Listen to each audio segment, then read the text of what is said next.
Halo, nama saya Faisal Mufti Zulfikar. Saya bersama Mika akan membahas materi tentang Bretton Woods System. Apa sih itu Bretton Woods System? Bretton Woods System adalah perjanjian atau kesepakatan bersama terkait kebijakan moneter pasca perang pada tahun 1944.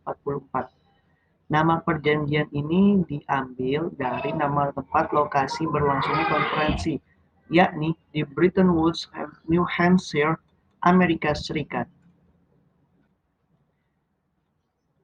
Amerika Serikat juga menjadi pelopor sekaligus tuan rumah dalam Bretton Woods System ini.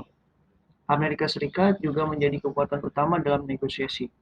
Tujuan dari konferensi tersebut adalah seperti untuk menciptakan sistem pertukaran mata uang asing yang efisien, mencegah adanya devaluasi mata uang sehingga mendorong perdagangan multilateral. Apa itu devaluasi? Devaluasi adalah penurunan nilai mata uang suatu negara dengan secara sengaja oleh pemerintahan terhadap nilai mata uang asing. Singkatnya, adalah nilai mata uang suatu negara menjadi di bawah rata-rata nilai mata uang asing. Devaluasi biasanya dilakukan untuk menguatkan ekonomi suatu negara dengan menggunakan produk lokalnya, supaya produk lokal tersebut bisa bersaing di dalam negeri maupun di luar negeri. Balik lagi ke tujuan dari konferensi tersebut. Konferensi tersebut, selain untuk tadi mencegah adanya devaluasi, adanya konferensi ini juga untuk menyediakan sarana untuk membantu negara yang mengalami kesulitan neraca pembayaran dan mendorong pertumbuhan ekonomi internasional.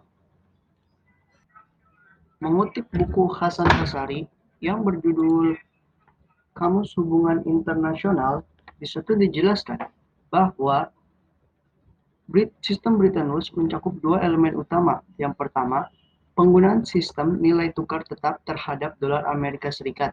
Yang kedua, kewenangan IMF atau International Monetary Fund untuk mengatasi segala persoalan ketidakseimbangan pembayaran. Munculnya sistem Bretton Woods ini lalu melahirkan tiga lembaga atau organisasi internasional, yakni ada IMF atau International Monetary Fund, World Bank, GATT yang kemudian berubah menjadi WTO, World Trade Organization.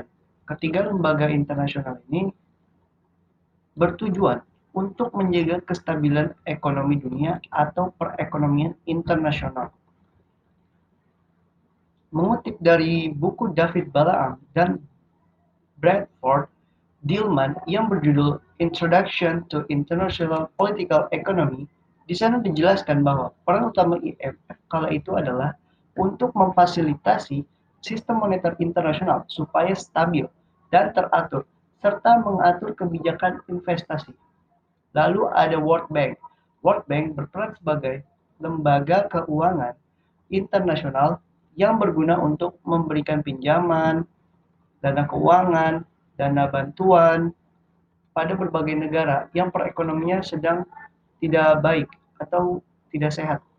Lalu kemudian ada WTO, World Trade Organization, yang berguna untuk mengatur masalah perdagangan antar negara yang bertujuan untuk membantu para produsen barang dan jasa, importer dan eksporter dalam perdagangan internasional.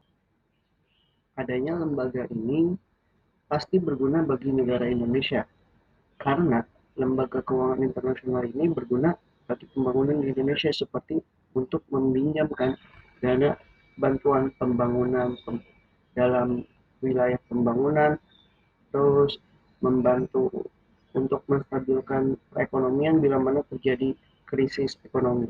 Tetapi tentunya ini akan menjadi tantangan tersendiri bagi Indonesia karena Indonesia harus berpikir bagaimana caranya untuk bisa melunasi hutang-hutang dari pinjaman-pinjaman dari lembaga keuangan internasional tersebut.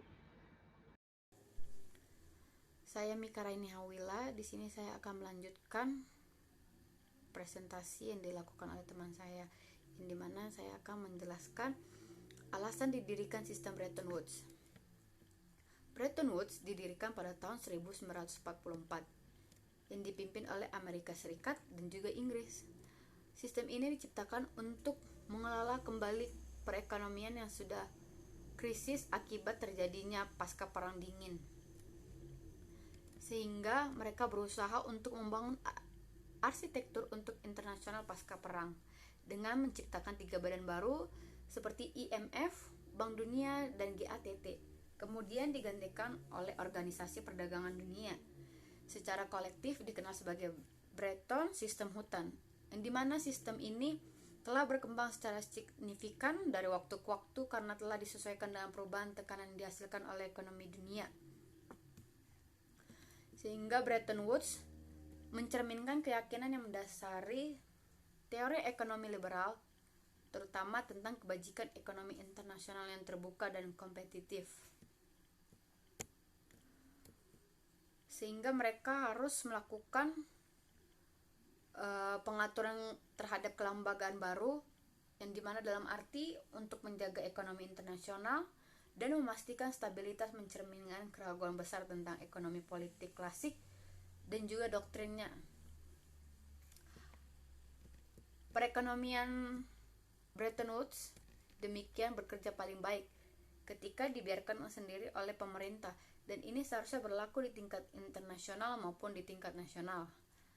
Bretton Woods dibentuk oleh ekonomi internasional yang tidak diatur secara inheren, yang tidak stabil sehingga menimbulkan rawan krisis. Maka dari itu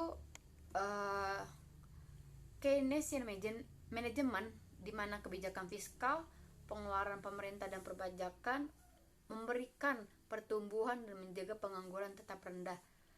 Bretton Woods mencerminkan dan upaya untuk membangun kerangka peraturan gaya Keynesian untuk internasional ekonomi. Karena hal ini hanya manfaat terbatas dari persaingan pasar, telah digambarkan sebagai bentuk liberalisme yang melekat sebagai lawan dari liberalisme murni. Setidaknya selama 2 dekade, sistem Bretton Woods tampak luar biasa menghasilkan keberhasilannya. Maka dari itu, zaman keemasan menjadi tidak biasa adalah kemampuan Amerika Serikat untuk mengelola ekonomi dunia untuk kepentingannya sendiri. Oleh karena itu, sistem Bretton Woods telah dilihat sebagai ekspresi hegemoni Amerika Serikat. Namun, ledakan panjang periode pasca perang mereda pada akhir-akhir ini. Dan saya juga akan menjelaskan alasan berakhirnya sistem Bretton Woods. Bretton Woods berakhir disebabkan oleh Amerika Serikat yang selalu memberikan pinjaman begitu besar kepada negara-negara lain, sehingga mereka tidak memikirkan bagaimana pemasukannya. Dan karena mereka sering memberikan pinjaman kepada negara lain, maka nilai mata uang pun semakin menipis dan tidak berdasarkan lagi atas konversi dolar ke emas, melainkan pada penetapan nilai mata uang yang berlaku di negara masing-masing yang ditentukan oleh penawaran dan permintaan pasar perdagangan mata uang. Sehingga kondisi ini menyebabkan keadaan floating exchange rate yang memunculkan ketidakpastian moneter internasional yang berimbas pada ketidakstabilan arus finansial yang memaksa negara-negara menyesuaikan nilai mata uang meskipun keadaan ekonomi dunia tidak pada posisi yang stabil. Maka dari itu, Amerika Serikat membuat kebijakan ekonomi yang disebut sebagai Smithsonian Agreement yang memicu munculnya berbagai macam sistem moneter dan finansial baru berskala global.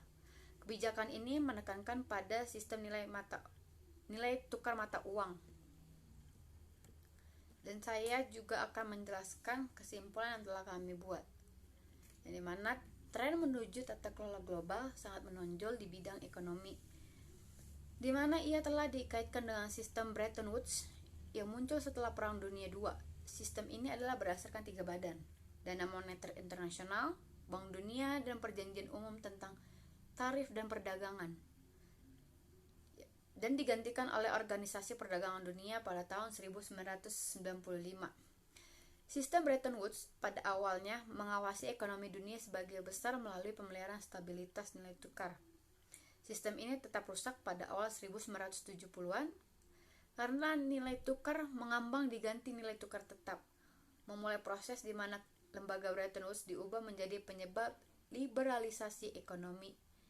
IMF, Bank Dunia, dan Organisasi Perdagangan Dunia masing-masing dengan cara yang berbeda telah ditarik menjadi kontroversi melalui hubungan mereka dengan proses globalisasi neoliberal. Meskipun pendukung berpendapat bahwa mereka telah berkontribusi pada ekspansi ekonomi global yang luar biasa, para kritikus mengklaim bahwa mereka telah memperdalam kesenjangan global dan membantu menghasilkan tatanan keuangan yang pada dasarnya tidak stabil. Sekian presentasi dari kami mengucapkan terima kasih.